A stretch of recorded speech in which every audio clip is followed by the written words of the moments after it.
বন্ধুরা, শেরে খোদা হযরত আলী রাদিয়াল্লাহু আনহু এর হাতে থাকা জুলফিকার তলোয়ার ছিল এই পৃথিবীর বুকে মহান আল্লাহ রাব্বুল আলামিনের দেওয়া শ্রেষ্ঠ শক্তিশালী একটি তলোয়ার।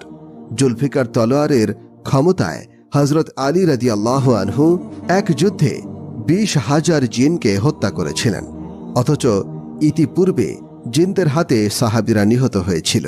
আর আজকের এই ভিডিওতে আমরা বলবো যে হযরত আলী রাদিয়াল্লাহু আনহু এবং তার অলৌকিক জুলফিকার তলোয়ারের মাধ্যমে কিভাবে তিনি 20,000 জিনকে হত্যা করেছিলেন এবং বাকি জিনদেরকে কালিমা পড়তে বাধ্য করেছিলেন, সেই সম্পর্কে একটি বিস্ময়কর ঘটনা, যা শুনে আপনি বিস্মিত হয়ে যাবেন। তাই ভিডিওটি একেবারে শেষ পর্যন্ত দেখবেন। হযরত আবু সাঈদ খুদরি রাদিয়াল্লাহু আনহু হতে বর্ণিত, একবার হযরত মুহাম্মদ সাল্লাল্লাহু আলাইহি ওয়াসাল্লাম কোন এক যুদ্ধ হতে বাড়ি ফিরছিলেন। তাই পথিমধ্যে তিনি একটি জনশূন্য বসতি দেখতে পেলেন। ফলে মুহাম্মদ সাল্লাল্লাহু আলাইহি ওয়াসাল্লাম সাহাবায়ে কেরামদের জিজ্ঞাসা করলেন, এটা কোন জায়গা? উত্তরে ওমর বিন উমাইয়া বললেন, ইয়া রাসূলুল্লাহ সাল্লাল্লাহু আলাইহি ওয়াসাল্লাম, এই স্থানটিকে ওয়াদিয়ে আরজাখ বলা হয়ে থাকে। এখানে একটি কূপ আছে। গত 1000 বছর ধরে এই কূপের ধারের কাছেও কেউ যায় না। আর এখানে সেই জিনেরা বসবাস করে যারা হযরত সুলাইমান আলাইহিস সালামের কাছ থেকে পালিয়ে এসেছিল, যারা ওয়াদা করেছিল কোনোভাবে তারা সুলাইমানের বশ্যতা স্বীকার করবে না, তারা অবশ্যই ইসলামের বিরুদ্ধে কাজ করবে। আজ পর্যন্ত এই জিনের দল এই অঞ্চলে আস্তানা তৈরি করে রেখেছে। ইতিহাস থেকে জানা যায় এই জিনেরা হযরত সুলাইমান আলাইহিস সালামের 10,000 সৈন্যকে এই স্থানে হত্যা করেছিল। এই কথা শুনে রাসূল সাল্লাল্লাহু আলাইহি ওয়াসাল্লাম বললেন, ও আচ্ছা, এই সেই স্থান যেখানে ভয়ানক জিনদের বসবাস। যদি এমনটা হয়ে থাকে তাহলে সকলে এখানে থেমে যাও। এই কথা শুনে কয়েকজন সাহাবী কিছুটা ভয় পেলেও রাসূল সাল্লাল্লাহু আলাইহি ওয়াসাল্লামের কথা মতো সাহাবীদের পুরো কাফেলা সেখানেই থেমে গেল। তারপর রাসূল সাল্লাল্লাহু আলাইহি ওয়াসাল্লাম তার সাহাবীদের বললেন, তোমাদের মধ্যে 10 জন ব্যক্তি এই জিনদের কূপ থেকে পানি তুলে নিয়ে এসো। রাসূল সাল্লাল্লাহু আলাইহি ওয়াসাল্লামের আদেশ পাওয়া মাত্রই 10 জন সাহাবী উঠে দাঁড়ালেন এবং জিনদের কূপ থেকে পানি তুলতে চলে গেলেন। যখন সেই 10 সাহাবী কূপের কাছে পৌঁছলেন, তখনই একটি ভয়ঙ্কর জিন সেই কূপের ভেতর থেকে হুঙ্কার দিয়ে বের হয়ে আসলো, যার ফলে সমস্ত জঙ্গলে আগুন ধরে গেল আর জমিন কাঁপতে শুরু করলো। এই ভয়ঙ্কর দৃশ্য দেখে সমস্ত সাহাবীগণ পিছু হটতে শুরু করলেন। কিন্তু এই 10 জনের মধ্যে আবুল আস রাদিয়াল্লাহু আনহু সামনে থেকে বীর দর্পে এগিয়ে আসেন এবং কিছু দূরে এগিয়ে যেতেই সেই জিন নৃশংসভাবে সেই সাহাবীকে শহীদ করে ফেলে। ইন্না লিল্লাহি ওয়া ইন্না ইলাইহি রাজিউন। এর মধ্যে হযরত জিবরাইল আলাইহিস সালাম জমিনে নেমে এলেন। তিনি রাসূল সাল্লাল্লাহু আলাইহি ওয়াসাল্লামকে বললেন, হে আল্লাহর রাসূল, আপনি অন্য কাউকে পাঠানোর পরিবর্তে হায়দারে কারার আসাদুল্লাহ অর্থাৎ আল্লাহর সিংহ আলী এবং তার জুলফিকার তলোয়ারকে পাঠিয়ে দেন। অতঃপর রাসূল সাল্লাল্লাহু আলাইহি ওয়াসাল্লাম হযরত আলীকে যাওয়ার জন্য আদেশ দিলেন। হযরত আলী যেন অধীর আগ্রহে অপেক্ষায় ছিলেন এই আদেশের। রাসূল সাল্লাল্লাহু আলাইহি ওয়াসাল্লামের আদেশ পাওয়া মাত্রই হযরত আলী রাদিয়াল্লাহু আনহু তীব্র গতিতে সেই জিনদের সামনে হেঁটে চলে গেলেন। তারপর রাসূল সাল্লাল্লাহু আলাইহি ওয়াসাল্লাম আল্লাহর দরবারে দোয়া করতে লাগলেন, হে আল্লাহ, প্রত্যেকবারের মতো এবারও আপনি হযরত আলীকে সফলতা দান করুন। এরপর যখন হযরত আলী রাদিয়াল্লাহু আনহু সেই কূপের কাছে পৌঁছালেন, সঙ্গে সঙ্গে আল্লাহর রাসূলের সাহাবীকে হত্যাকারী সেই ভয়ঙ্কর জিন কূপের বাইরে বের হয়ে আসলো আর আগের মতোই গর্জন করে বলল, কিরে, তোরা এখনো ভয় পাসনি? সেই কথা শুনে শেরে খোদা হযরত আলী রাদিয়াল্লাহু আনহু বলতে লাগলেন, আমাকে চিনে রাখো, আমি আলী ইবনে আবু তালিব। আমাকে নির্দেশ দেওয়া হয়েছে তোদেরকে কাবু করার জন্য, আর এটাই তোদের দুর্ভাগ্য। এই কথা শুনে সেই জিন হযরত আলীর উপরে জোরদার হামলা করতে আসলে হযরত আলী রাদিয়াল্লাহু আনহু জুলফিকার তলোয়ারের আঘাতে 2 টুকরো করে ফেলল সেই জিনকে। এই ঘটনা ঘটার সাথে সাথে হযরত সুলাইমান আলাইহিস সালামের সময় বিতাড়িত শক্তিশালী জিনগুলো সকলেই কূপের উপরে আগুনের ফুলকি নিয়ে বের হয়ে আসতে থাকে এবং সৃষ্টি হয় ভয়ানক এক আওয়াজের। আর দেখতে দেখতে সেই কূপ থেকে সকল ভয়ানক চেহারা দৃশ্যমান হতে থাকে। এটা দেখে হযরত আলী রাদিয়াল্লাহু আনহু পবিত্র কোরআনের কিছু আয়াত তেলাওয়াত করতে থাকলেন। এবং ধীরে ধীরে সেই আগুন নেভাতে শুরু করলেন। আর সে দুষ্ট জিনগুলো কোরআনের আয়াতের সামনে টিকতে না পেরে পুনরায় কূপের ভেতরটা দখলে নিল এবং হযরত আলী রাদিয়াল্লাহু আনহু কূপের কাছে গেলেন আর কূপ থেকে পানি তোলার জন্য পাত্র নামিয়ে দিলেন, কিন্তু সেই জিনেরা সেই পাত্রটিকে কূপের বাইরে ফেলে দিল। এটি দেখে হযরত আলী রাদিয়াল্লাহু আনহু কিছু দোয়া পড়লেন আর আউযু বিল্লাহি মিনাশ শাইতানির রাজিম বিসমিল্লাহির রহমানির রহিম এর সাথে পুনরায় আবারও ফেললেন। দেখা গেল এবার সেই জিনদের মধ্যে একটি ভয়ঙ্কর জিন সেই পাত্র নিয়ে বের হয়ে আসলো এবং কূপের বাহিরে পাত্রটিকে ফেলে দিল। অতঃপর আলী রাদিয়াল্লাহু আনহু আবার জুলফিকার তলোয়ারের আঘাতে এই জিনকেও হত্যা করল এবং প্রচণ্ড রাগ নিয়ে বালতির সাথে লেগে থাকা রশিটাকে খুলে নিচে বাঁধলেন আর সাহাবে আজমাইনদেরকে বললেন, তোমরা অপর প্রান্ত শক্ত করে ধরে রাখো। এরপর আল্লাহু আকবার বলে তিনি কূপের ভিতরে ঝাঁপ দিলেন, যে কূপের ভিতরে বিতাড়িত 1000 জিনসহ তাদের আওলাদেরা লক্ষ লক্ষ দিন ধরে বসবাস করছে। অতঃপর আলী রাদিয়াল্লাহু আনহু সেই কূপের নিচে ঝাঁপ দেওয়ার পরে বেশ কিছুক্ষণের মধ্যে রশি কাটা গেল এবং নিচ থেকে কোনো সারা শব্দ না পেয়ে আল্লাহর রাসূলের বাকি সাহাবীরা, যার উপরে আলী রাদিয়াল্লাহু আনহু এর সেই রশি ধরে রাখার দায়িত্ব ছিল, তারা সবাই কাঁদতে থাকলেন এবং আল্লাহর দরবারে প্রার্থনা করতে লাগলেন। কিছুক্ষণের মধ্যে সাহাবারা শুনতে পেলেন সেই কূপের ভেতর থেকে ভয়ানক আওয়াজ বেরিয়ে আসছে। প্রায় আধা ঘন্টা পর তারা স্পষ্ট শুনতে পেল যে কিছু সংখ্যক জিন আলী রাদিয়াল্লাহু আনহু এর কাছে জীবন ভিক্ষা চাইছে আর বলছে, হে শেরে খোদা, আপনি আমাদেরকে প্রাণ ভিক্ষা দিন, বিনিময়ে আমরা আপনার সকল কথা অনুসরণ করব। অতঃপর হযরত আলী রাদিয়াল্লাহু আনহু উচ্চস্বরে বললেন, পড়ো লা ইলাহা ইল্লাল্লাহু মুহাম্মাদুর রাসূলুল্লাহ। অতঃপর সকল জিনেরা কালিমা পড়ে মুসলমান হয়ে গেল। এদের মধ্যে একজন ভালো জিনকে আলী রাদিয়াল্লাহু আনহু তাদের দলনেতা বানিয়ে দিলেন। ইতিহাস বলে সেই যুদ্ধে হযরত আলী রাদিয়াল্লাহু আনহু এর জুলফিকার তলোয়ারের আঘাতে 20,000 জিন হত্যা হয়। তারপর হযরত আলী রাদিয়াল্লাহু আনহু তাদের দলনেতার নাম দিলেন জাফর জয়ীফ সেম। ইসলাম গ্রহণ করার আগে তার নাম ছিল গাউকান হোসাইফ, তবে ইসলাম গ্রহণ করার পরে তার নাম বদলে ফেলা হয়। সে হযরত আলীকে এতটাই ভয় পেত যে সে আলীকে ওয়াদা করেছিল যে, হে আসাদুল্লাহ, হে আল্লাহর সিংহ, আপনি যখনই বলবেন আমি তখনই হাজির হব।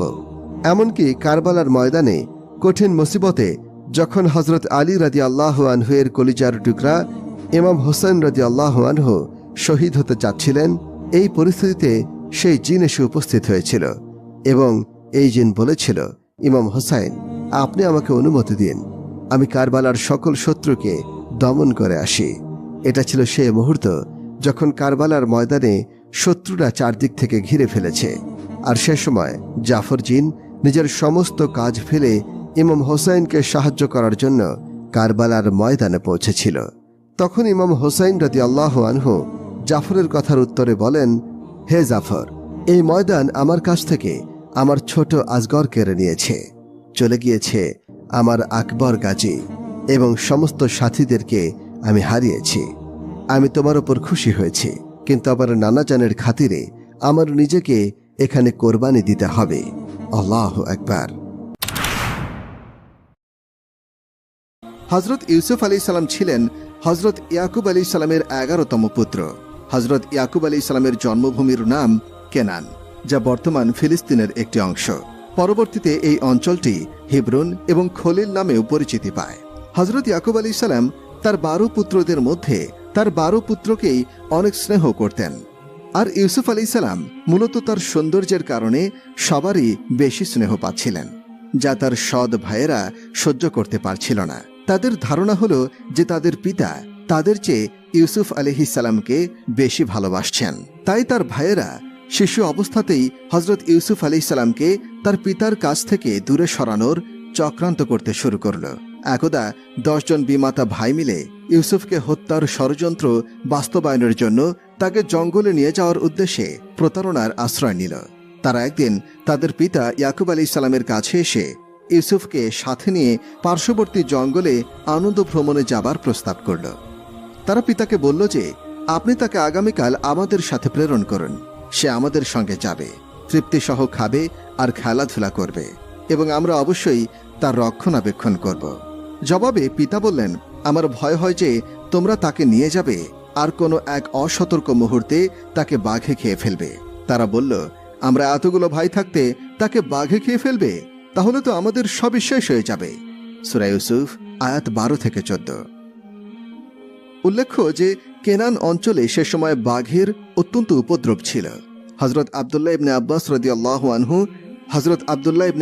রাদিয়াল্লাহু আনহু বর্ণনা করেছেন যে ইয়াকুব আলাইহিস সালাম একদিন স্বপ্ন দেখেছিলেন যে তিনি পাহাড়ের উপরে আছেন, নিচে পাহাড়ের পাদদেশে ইউসুফ খেলা করছে।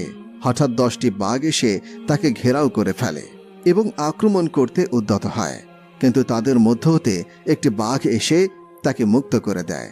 অতঃপর ইউসুফ মাটির ভিতরে লুকিয়ে যায়।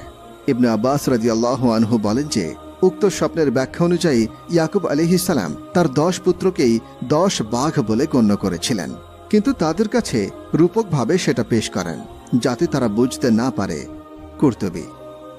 যাই হোক, ছেলেদের পীড়াপিড়িতে অবশেষে তিনি রাজি হলেন, কিন্তু তাদের কাছ থেকে অঙ্গীকার নিলেন যে যাতে তারা ইউসুফকে কোনো ধরনের কষ্ট না দেয় এবং তার প্রতি সর্বদা খেয়াল রাখে। অতঃপর তিনি জ্যেষ্ঠ পুত্র ইয়াহুদা বা রুবিলের হাতে ইয়াসুফকে সোপর্দ করলেন এবং বললেন, তুমি এর খাওয়া দাওয়া বা অন্যান্য সকল বিষয় দেখাশোনা করবে। কিন্তু জঙ্গলে পৌঁছে শয়তানি চক্রান্ত বাস্তবায়নের জন্য তারা তৎপর হয়ে উঠল। তারা ইউসুফকে হত্যা করার জন্য প্রস্তুত হল। তখন বড় ভাই ইয়াহুদা তাদেরকে বাধা দিল এবং পিতাকে দেওয়া অঙ্গীকারের কথা তাদেরকে স্মরণ করিয়ে দিল। কেনান থেকে প্রায় 20 কিলোমিটার দূরে অবস্থিত পশুচারণ ভূমির দিকে তারা রওনা করল। পিতার সম্মুখ থেকে হযরত ইউসুফ আলাইহিস সালামকে কাঁধে তুলে তারা সম্মুখে যাত্রা শুরু করল। কিছু দূরে গিয়ে তারা হযরত ইউসুফ আলাইহিস সালামকে কাঁধ থেকে নামিয়ে হেঁটে পথ অতিক্রম করতে আদেশ দেয়। হযরত ইউসুফ আলাইহিস সালাম ছোট মানুষ, তার বয়স তখন মাত্র 12 বছর। ভাইদের সাথে তাল মিলিয়ে হাঁটার ক্ষমতা তার ছিল না, তাই তিনি কিছুটা দৌড়ে ভাইদের চলার গতির সাথে তাল মিলাচ্ছিলেন। যদিও তিনি খুব ক্লান্তি বোধ করলেন, খুব হাঁপিয়ে গেলেন, তবুও মনের আনন্দে ভাইদের সাথে পথ অতিক্রম করতে লাগলেন। পথিমধ্যে সৎ ভাইরা হযরত ইউসুফ আলাইহিস সালামকে নিয়ে নানা জল্পনা কল্পনা আরম্ভ করল। কেউ সরাসরি হত্যার প্রস্তাব দিল, কেউ বিদেশে পাচারের কথা বলল, আবার কেউ কূপে নিক্ষেপের পরামর্শ দিল। এভাবে কথাবার্তা বলতে বলতে তারা গিয়ে চারণভূমিতে পৌঁছাল। হযরত ইউসুফ আলাইহিস সালাম নতুন জায়গায় নানা ধরনের দৃশ্যবলী অবলোকন করছিলেন। তিনি এদিক সেদিক ছোটাছুটি করে তৃপ্তি লাভ করতে লাগলেন। এমন সময় তার এক ভাই এসে তাকে মারধর আরম্ভ করল।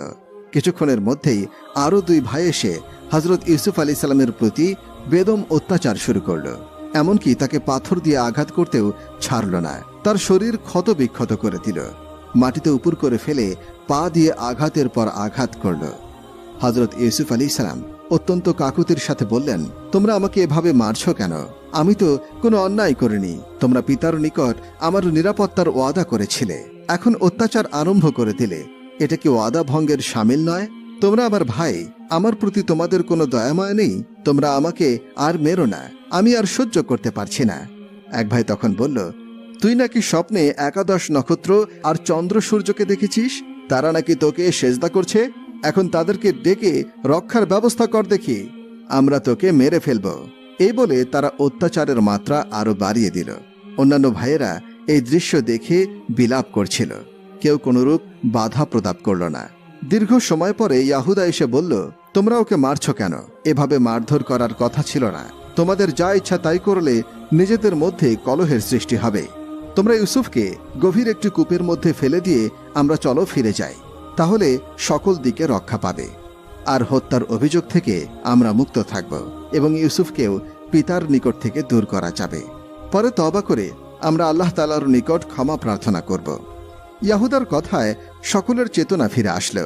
তখন তারা হযরত ইউসুফ আলাইহিস সালামকে নিয়ে একটি গভীর কূপের নিকট গমন করলেন এবং তাকে উলঙ্গ করে হাত পা রশি দিয়ে বেঁধে দিল এবং তারপরে বালতির উপরে বসিয়ে তাকে কূপে ফেলতে আরম্ভ করল।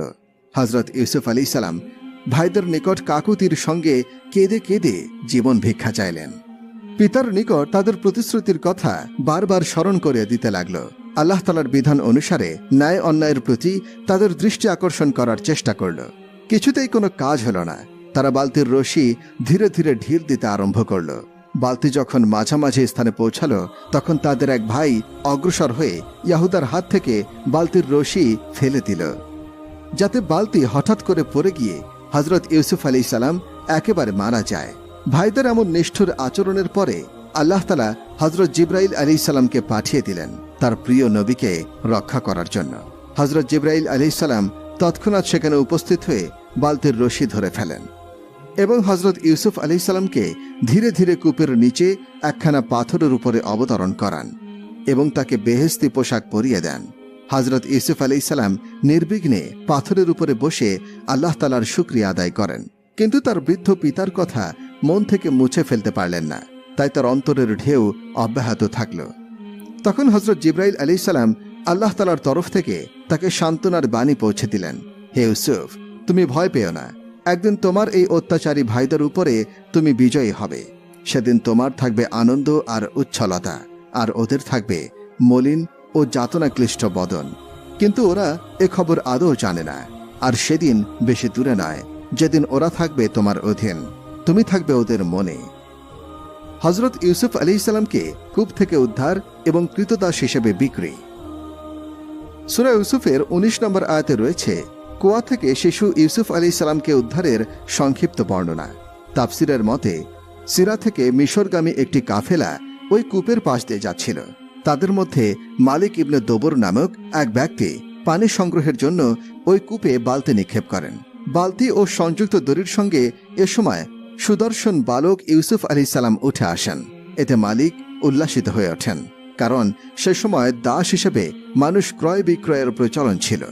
মালিক অন্য কারো সঙ্গে দাস হিসেবে বিক্রয়লব্ধ টাকার ভাগ না দেওয়ার উদ্দেশ্যে ইউসুফ আলাইহিসসালামকে উদ্ধারের কাহিনী গোপন করে তাকে কাফেলার সঙ্গে মিশরে নিয়ে যান।